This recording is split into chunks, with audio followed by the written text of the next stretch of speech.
If people honor and respect God, and if above him they recognize, honor, esteem, and acknowledge only creation as a supreme power, then they act rightly in accordance with the truth.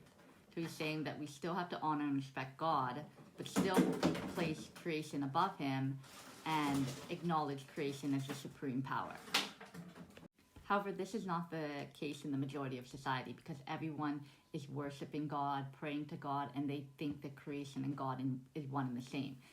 So they don't understand that creation is actually different to God, and we need to be following creational laws as well. Or for me, it's only following creational laws.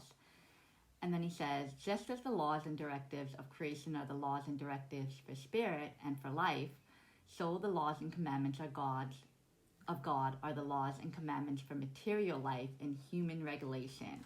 God issued the laws and commandments to serve as material life and human regulation for that which is right and a guideline for life. Thus, laws and commandments serve as a path upon which humans should walk wisdom and intelligence so as to be righteous. The law and directives of creation and the laws and commandments of God should be considered as the true laws and commandments and should be followed, as they alone have lasting validity and correctness.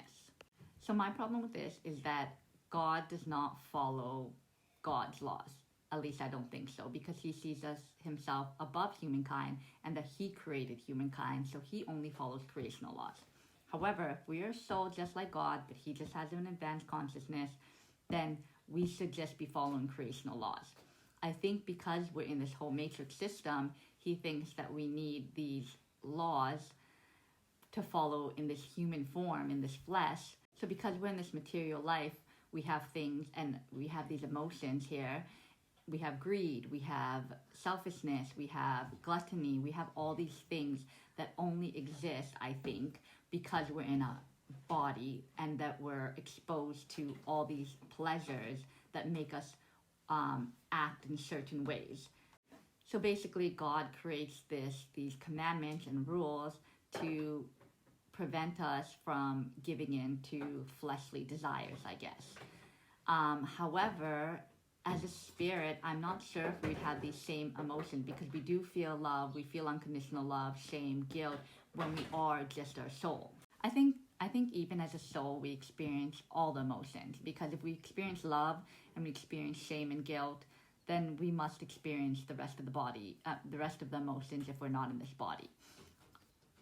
So then if we experience all these emotions as a soul, then that begs the question, what's the point of following the commandments? Is it just because we're exposed to this material aspect that makes us want to give into these flesh desires, all these pleasures that are constantly put in front of us?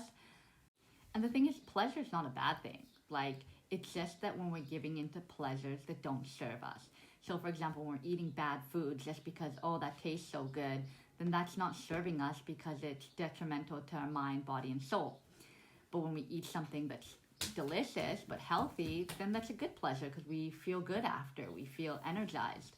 And exercise, that's a pleasure. It hurts at first, but then you feel good after.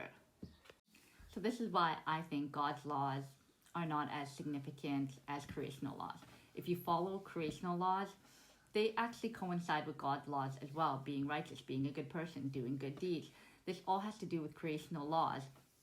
However, there are certain laws that God has put in place for me, I think, as power and control, for us to worship and obey him. If we just follow creational laws, we'll become one with spirit and we feel good about ourselves. It's like God's laws are riddled with fear and control, making you feel like you need to pray 24/7, that everything is about doing what's right by him. Whereas creational laws gets you to discover yourself, be one with yourself, have self-love, all of these things. Creational laws is getting you to reach your highest timeline, fulfill your passion, feel happy on your own, feel whole without needing anyone around you. That's why he'll put you in solitude. So again, Emmanuel says that creational laws are above God's laws, are above God, and he's the only supreme power. So if that's the case, then would it not make sense just to follow creational laws? And if you follow creational laws, you'll be okay. That means that you're doing right and everything will work out for you.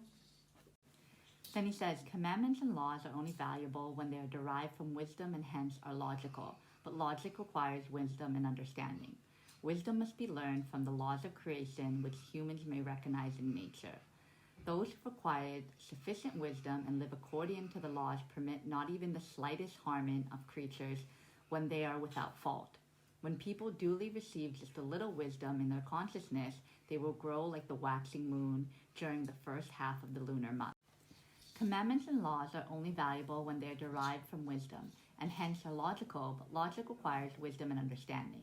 Wisdom must be learned from the laws of creation which humans may recognize in nature. So again, he says that we can only learn wisdom from the laws of creation, not God's laws.